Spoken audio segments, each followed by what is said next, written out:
everyone. Good morning, good afternoon, good evening, wherever you might be. My name is Marva B. I am the CEO and founder of Black Link Magazine, and I'm so excited to be here. We are finally here, I've been trying to get Miss Sheran on for the longest, and you know what? God has a time and place for everything, and so here we are. Sheran, welcome to Black Link Magazine.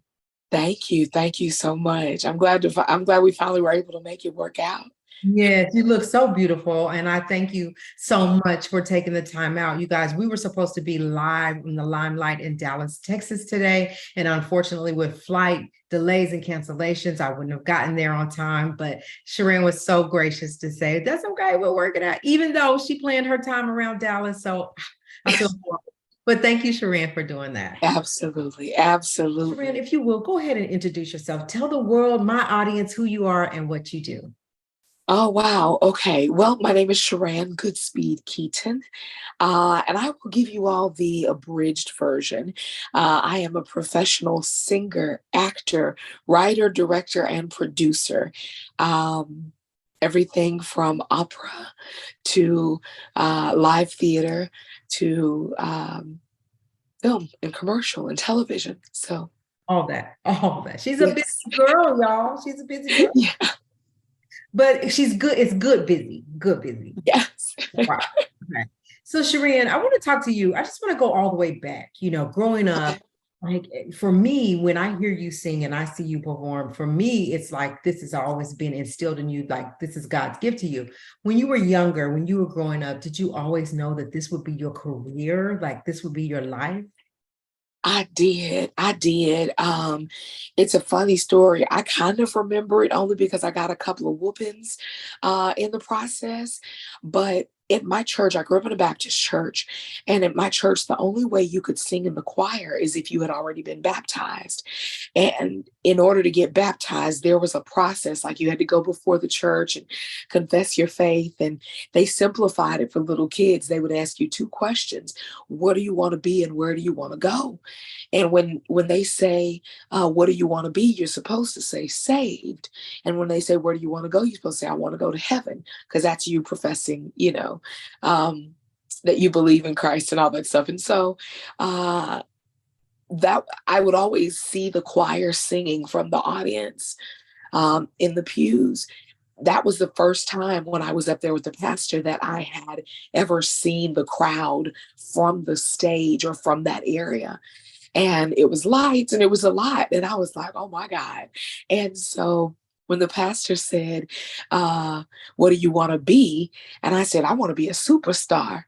And my mom was like pinching me under my arm fat. And he, kind of brushed it off. And he was like, well, where do you want to go? And I said, I want to go to Hollywood. That was coming. So I was 4 years old. And so I guess at least as far back as then, I was like, I choose Hollywood over Jesus, but I changed my mind since then. Yes. So we know our priorities right now. Yeah. Yeah. yes, Yeah. yes. So let's talk about your journey now. I don't Yeah. in this industry, whether it's music industry, whether it's film industry, it's not an easy industry to be in. Let's talk about your journey into getting into the business. What do you first remember as far as getting into this industry and saying, yes, this is for sure where I want to go. This is for sure where I want to build on and grow grow my career in.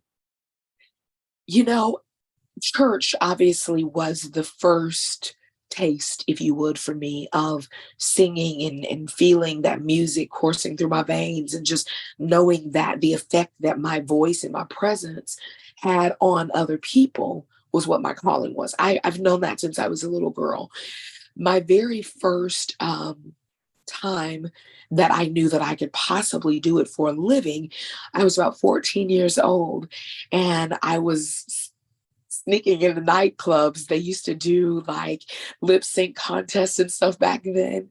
That was, mid to late 80s. So those lip sync contests were really popular. But my adult accomplices would have the DJ to like play a record that was just the track, not the song.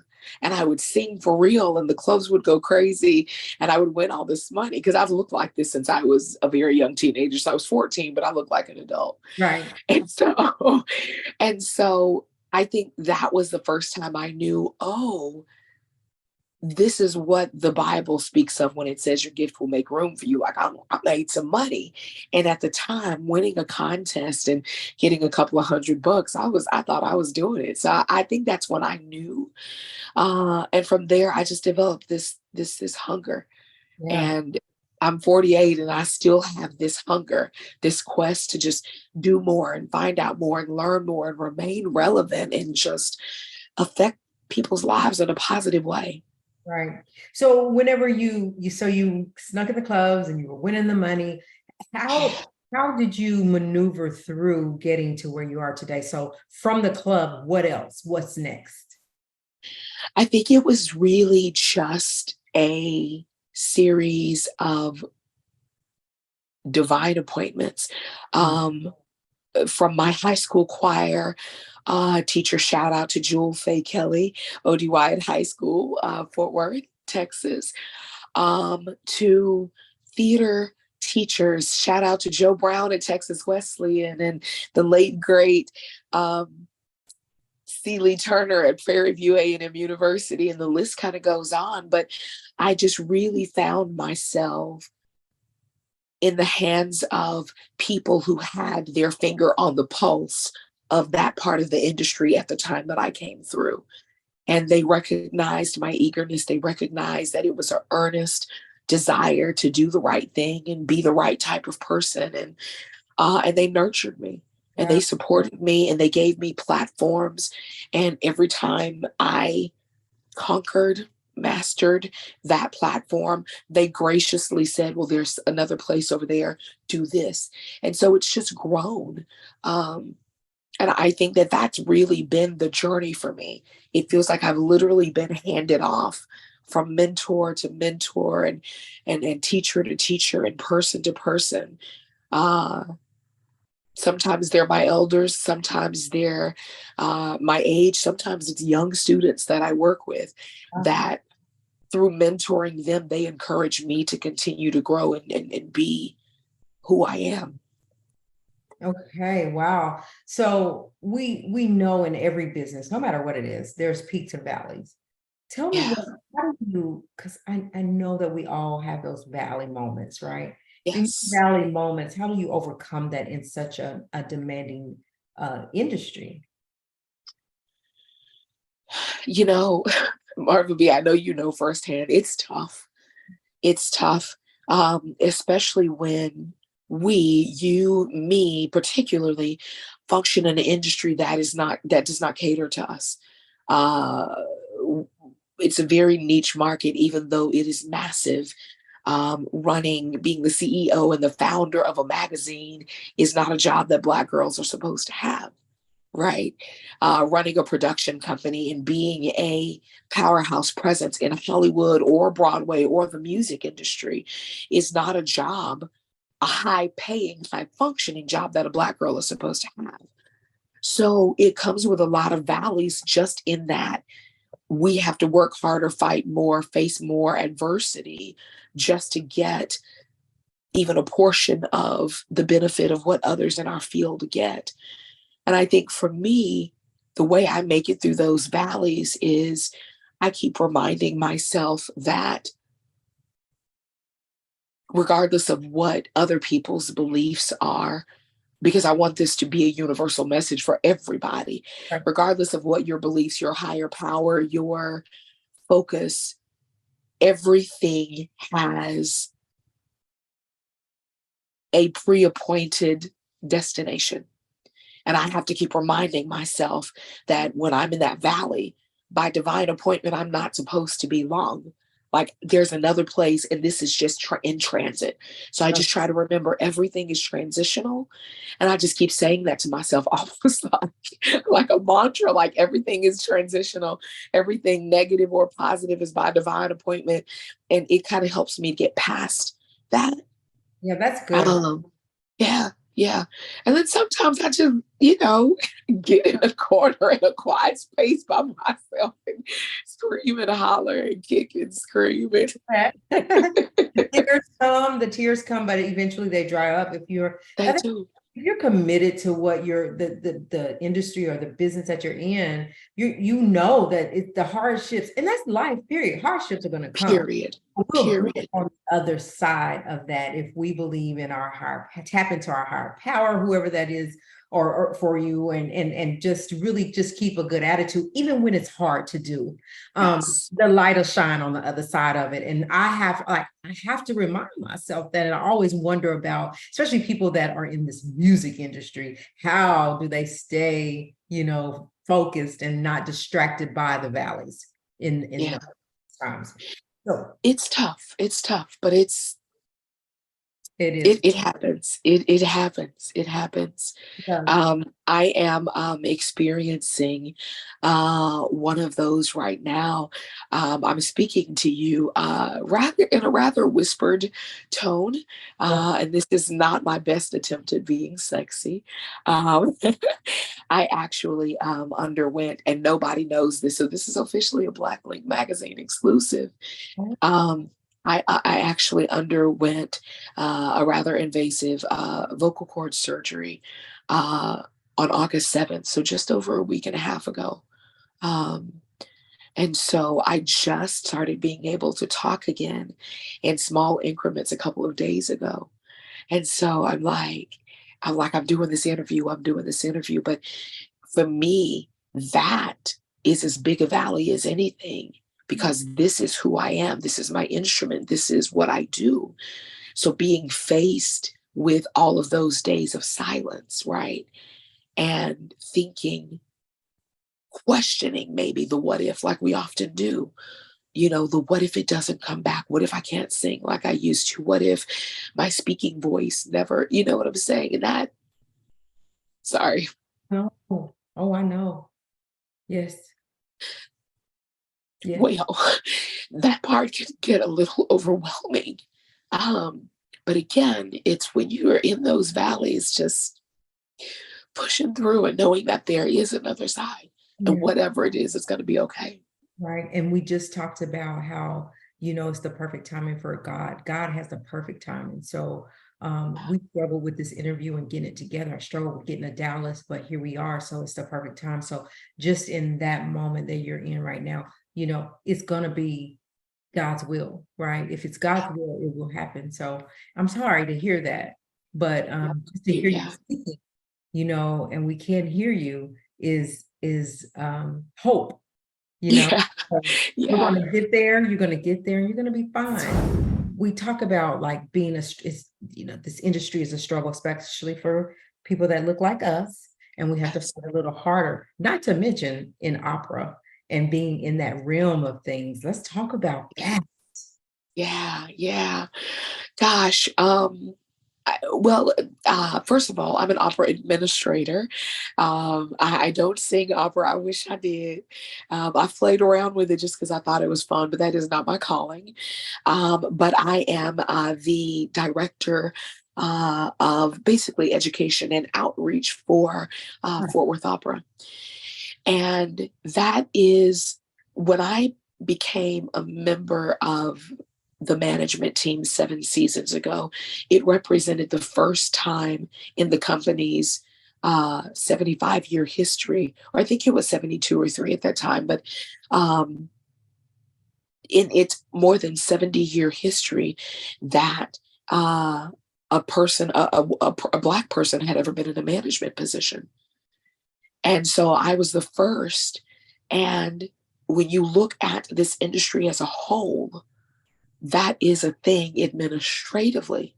So the struggle is real with on stage singers, right? Because just like with movies, sometimes, just like with singers, um, and Broadway plays and everything, if there is a role for us, it's very sparse. It's very sporadic unless there is a Black opera that's being produced, right? Or a Black movie or a Black stage play.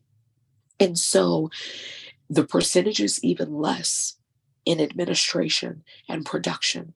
You will almost never walk into a space and find a Black director in an opera company. Um, Yeah.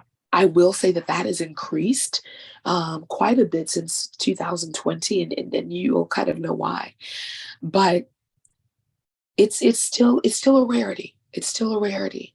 Um, and so I take it very seriously, and I take the opportunity to not only make sure that I represent well as an opera administrator, but also that I seek to give as many opportunities to witness me and the other BIPOC creatives when we're out in the community to these kids so they can know, oh, this is a goal for me if I don't fit into the hip hop world, or if I don't fit into the jazz or blues music world, if my voice is a little bit different, but I don't know why, Mhm. right? Maybe this is their path. Maybe this is their trajectory. And so I want to be able to be a big part of making that representation present for them.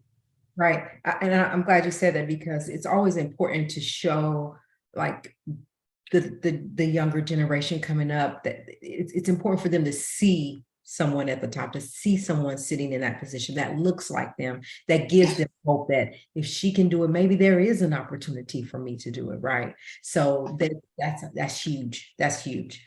And then you talk about the film industry, okay, and production and all that stuff that you do and movies that you make.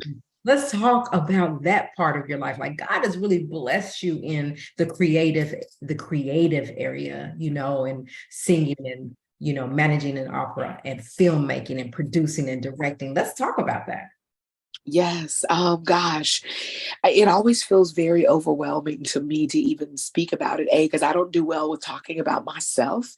Because you know how it is when you're raised. Your mama is like, "You be humble. Don't be bragging. Don't be prideful. That's Yeah. not of God." And like, it's just I'm proud of what I did. So Um, this is the moment you get to do that. How about that? I'll I'll accept that. The first thing I'll do is travel back just a little bit to opera, because I always forget to give myself a hug and a pat on the back for this. In November, an opera that I wrote my first opera. It was a beautiful chamber opera about the life of African apartheid leader Stephen Biko back during apartheid in South Africa. And it was a really beautiful piece, and it was my first, and it had its world premiere uh, in November to an almost sold out 500-seat house. So that was a big accomplishment for me, because I've been writing music and stories and plays and scripts for years, but it's a whole different beast to write a libretto for an opera. And so anyway, that was another one of my exciting opera accomplishments. Um, I think overall, if I had to categorize myself as anything, I would say I'm a storyteller. Yes. And at the core, I am a storyteller. I have great stories to tell about my life, about the lives of people that I inhabit in I can't get my words together today, about the lives of the people that I meet. I'll just say that.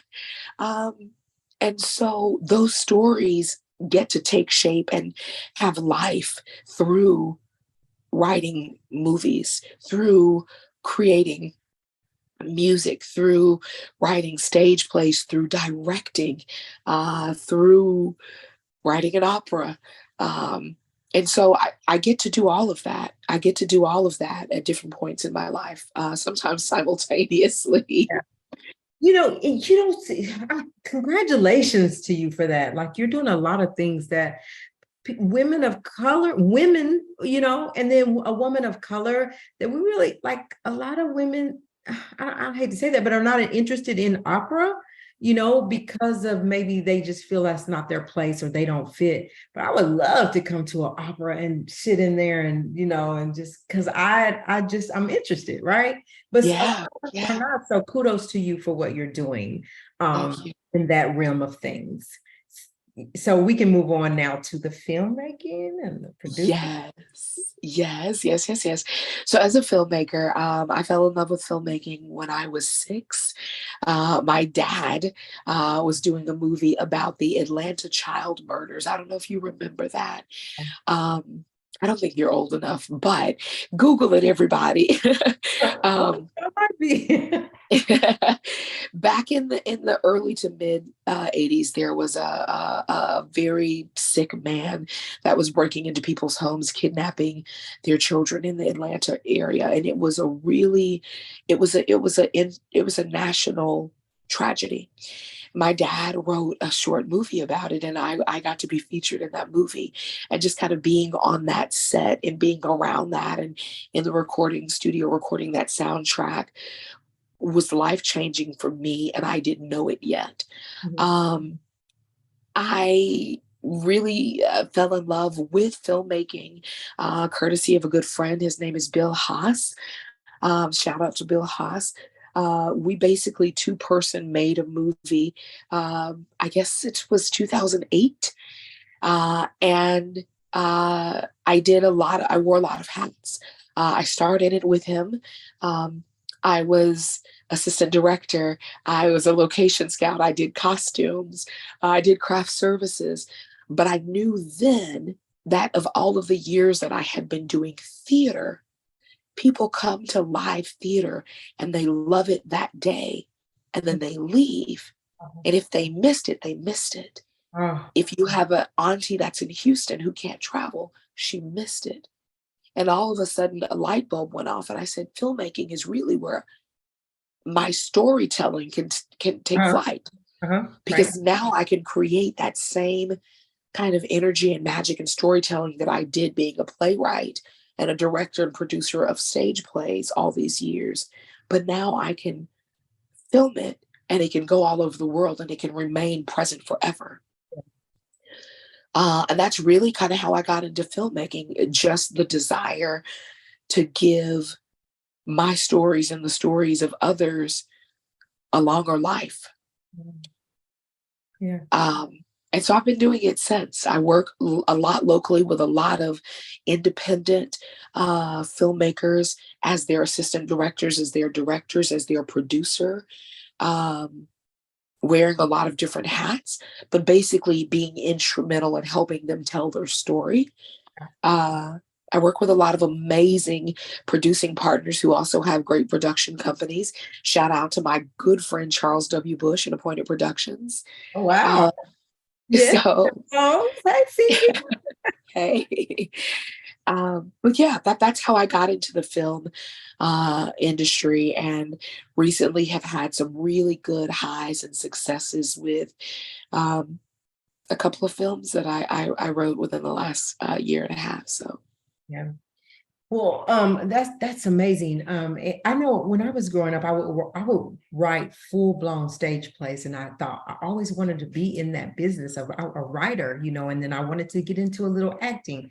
But as I interview people, I've interviewed a lot of people. Like I'm like, ooh, maybe not. Maybe that's a little, maybe not. So I'm where I'm supposed to be. So yeah, but it's always been interesting to me to be on a set of a movie and to be in the background, because we never see what you do in the background. We always see the finished product. So no one knows what goes on in the background and the people that they need in the background to make that finished product work, right? So it's good to have absolutely. you here to be a witness to all of that. What are you telling young people that want to get in this business, knowing that it's a tough business for people of color? It's just the reality of things. Just the reality of But it's things. not impossible. What are you Yeah. I say two things. I say go after what you want, go in a spirit of excellence. There's no excuse to not meet pretty much every industry standard out there because you have the internet. The internet will show you what your resume should look like, what your professional photos should look like, what your demo reels should look like.